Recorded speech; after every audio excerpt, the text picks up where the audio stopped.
in a climate change world. The science will always continue to evolve, but we know enough now to act, and we are acting.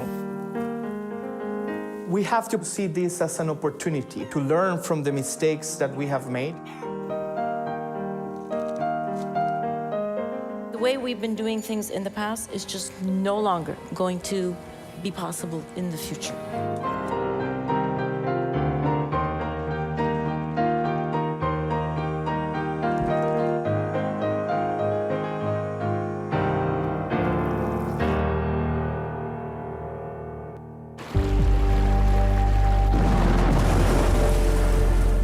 The Earth's climate is changing. We're confronted with a change in our environment which is unprecedented in human history. Due to the emission of greenhouse gases that trap heat in the atmosphere, we are experiencing the warming of land, air, and oceans. The effects of this are numerous. There's an increase in the risk of more extreme and intense weather events, such as tropical storms, droughts, and flooding. Consequences include a rise in sea level, reduced food production, a reduction in plant and animal life, and harm to ocean ecosystems.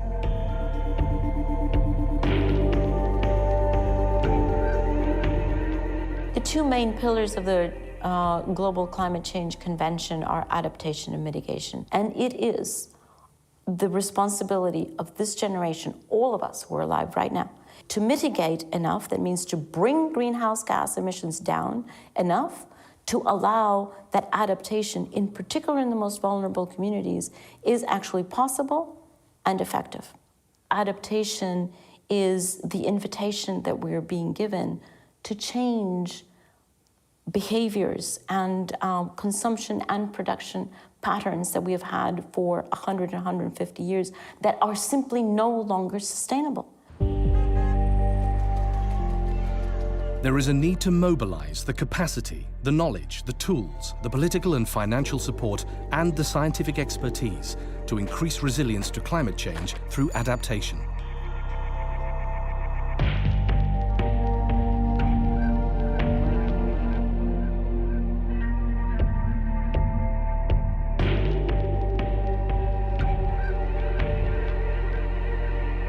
Throughout history, humankind has adapted to changes in climate by adapting to the available sources of food, housing, clothing, water, or warmth. Today, however, climate change is causing changes faster than vulnerable populations and ecosystems can cope with and adapt to. Adaptation responds to the risks while, at the same time, building future resilience.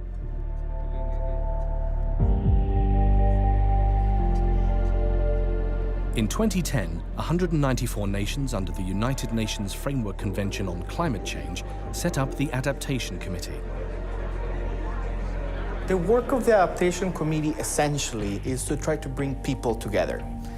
Try to bring governments, representatives from UN agencies, regional centers, and other organizations towards working for a common vision of adaptation.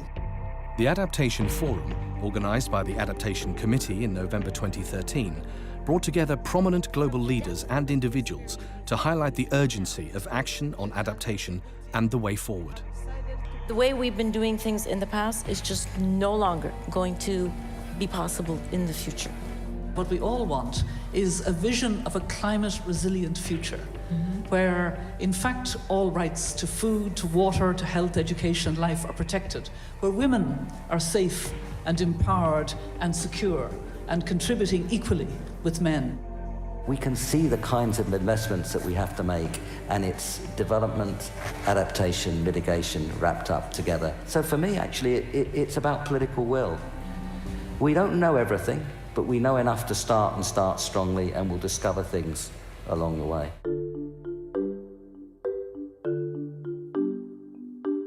Resilience means giving the capacity, enabling society, ecosystems to be able to bounce back, to recover from change.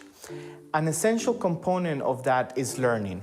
And that learning can only happen from that exchange of information of success and failure. A touching explanation of what resilience is a woman who has realized that her chicken farm has been increasingly flooded over the years, and that is where she was getting her income for her and for her family. The brilliance of this woman to realize that her chicken farm was getting flooded so often that she should no longer have a chicken farm, she should have a duck farm. That is resilience. That is understanding that from now on, you're living in a changed environment.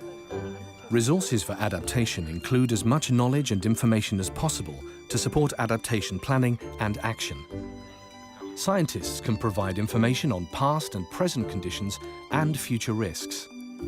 Communities can be more prepared for climate change if they are not poor. People who have secure livelihoods, access to education and information on climate change impacts, healthcare facilities, fresh water, sanitation and social support will fare better in the face of climate change. Helping people to prepare for and respond to extreme events is also important, including putting in place early warning systems, understanding vulnerabilities of all members of society, and making sure adequate places to take shelter from storms are available. Access to technology and services and quality infrastructure also contribute to climate-resilient societies. Ensuring ecosystems are healthy and diverse, for instance wetlands, coastal areas and forests, is an important aspect of ensuring resilience.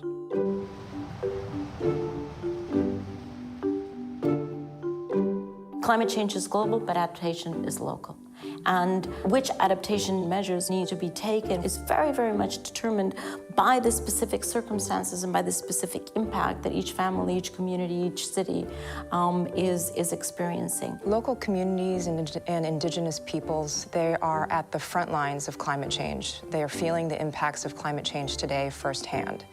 And I think it's really important for their knowledge and experience to complement the science that is continuing to evolve. Their experience will inform the planning and implementation of adaptation actions going forward. The first-hand knowledge of communities can ensure that adaptation measures are effective and actually do increase resilience. We need to reform our model of development. We need a model of development that encompasses respect for human rights, good governance, respect for the right of community, respect for indigenous people's rights. We cannot be hopeless. We may need help, but we're not helpless.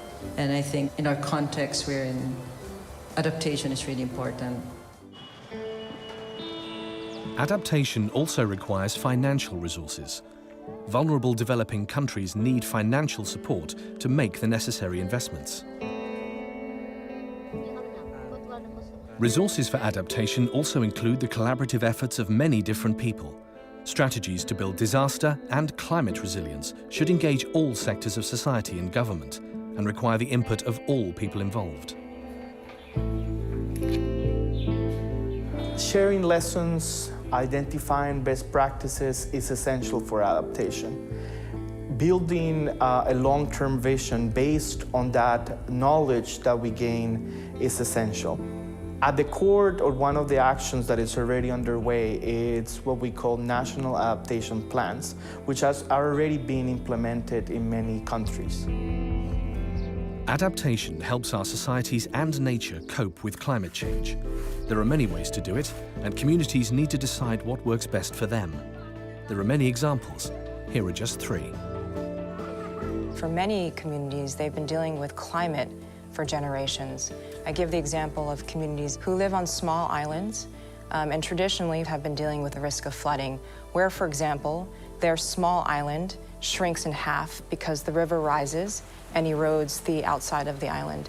They build their houses on the top of that island, and when it floods for about 7 months of the year, that island turns literally into a small mound of land.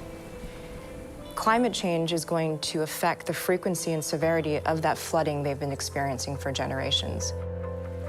There's a reason why those communities are living on these islands that turn into these small mounds.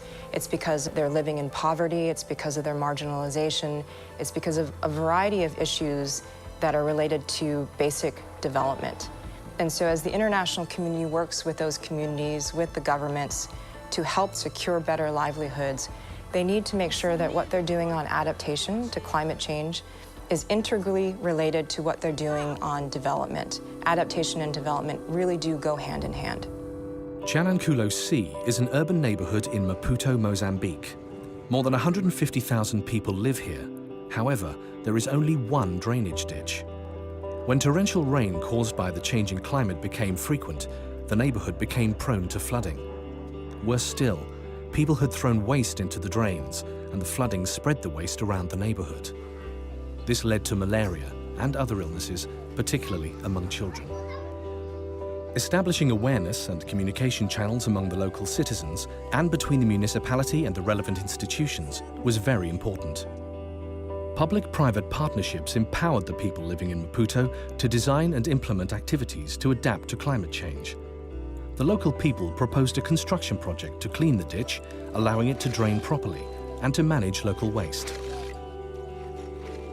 In the Netherlands, 60% of the country is vulnerable to flooding, which means that there is a need to plan for the future. There they've developed the Delta program. Its aim is to protect the country against high water levels and to ensure an adequate fresh water supply. It looks 100 years ahead and also includes measures to deal with more immediate problems. Climate change, for example, is affecting the frequency of floods. So communities that used to experience a 1 in 100-year flood may now be experiencing a 1 in 25-year flood. What does that mean for infrastructure? We're spending a lot of money on building roads and bridges. And if we don't take that change in the frequency of flooding into account, we may build a road or a bridge in an area that is really at risk of flooding in a way that it wasn't before.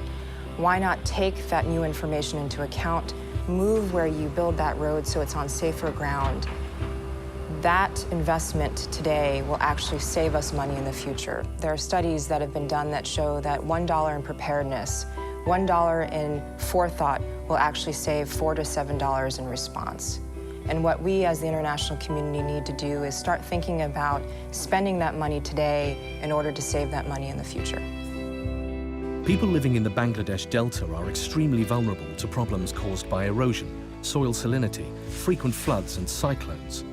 The population here is dependent mostly on rice cultivation for their food. In a nationwide project, the women of the community started developing practical solutions to adapt. They raised dikes for ponds to preserve fresh water all year round. They stopped saltwater intrusion into canals, and they built a bunker for their own safety during cyclones. Thus, they have come up with their own solutions to ensure their own survival and security of food and water supply. Using their own initiative, the women have created resilience for themselves and their community. The effects of adaptation can be immediate. However, people in vulnerable areas need help to access resources, including financing and knowledge. People can develop creative ideas and innovative solutions. They can build partnerships with local administration bodies and organizations. Building climate resilience and a capacity to adapt provides more than just climate-related benefits. Its influence has beneficial effects for individuals, families, communities, countries, and society as a whole. If we don't adapt, we threaten to roll back decades of progress in reducing poverty and improving economic growth. It really does compromise the stability and security of communities and countries.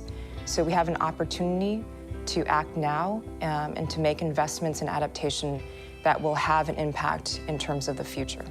We also have to see this as an opportunity to transform society, an opportunity to learn from the mistakes that we have made and be able to build better so that we can have a future for us and for future generations that is safer, that has the same opportunities, and that is better for all. Very often I get asked, well, and what if we don't do that? What's the plan?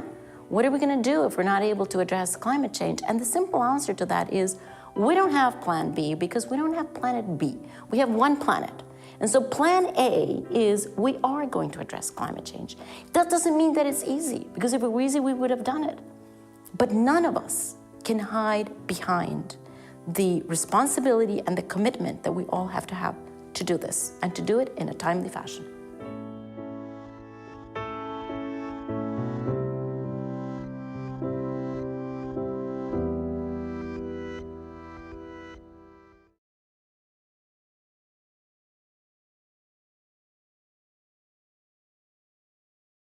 Deltas around the world all face the same challenges in relation to climate change.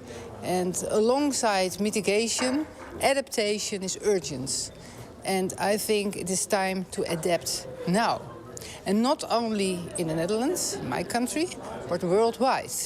If we don't adapt to a changing climate, we'll not have our beautiful island for our children and for our children's children.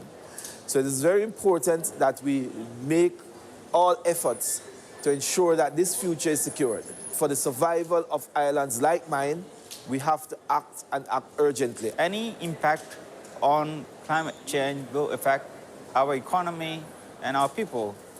Our people have been adapting to climate change ever since they have been inhabited. They are finding their own ways. But I think there would need urgent actions by the international community, because the pace of the changing of climate change is something that the people alone cannot cope up with. We need to make lot investment in adaptation. We look at adaptation cost not only as cost but as an investment. And people in Bangladesh and in my region trying to adapt to climate change by experiencing, by developing floating gardens, floating schools, floating education system, so that we can face climate change in a far better way. But we have to receive a lot of support for making our communities, our ecosystems more resilient to adverse impacts of climate change. In Malawi, addressing the challenges of climate change is very key to sustainable development.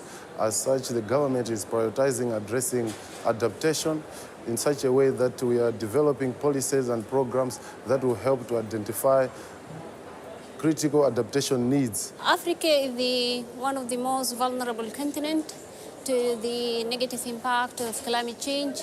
So the way we see it is working with communities, increasing their resilience, and empowering the communities would mean building the capacities of the different members, and particularly the women, the elderly, and the youth, because their vulnerabilities are increasing with climate change.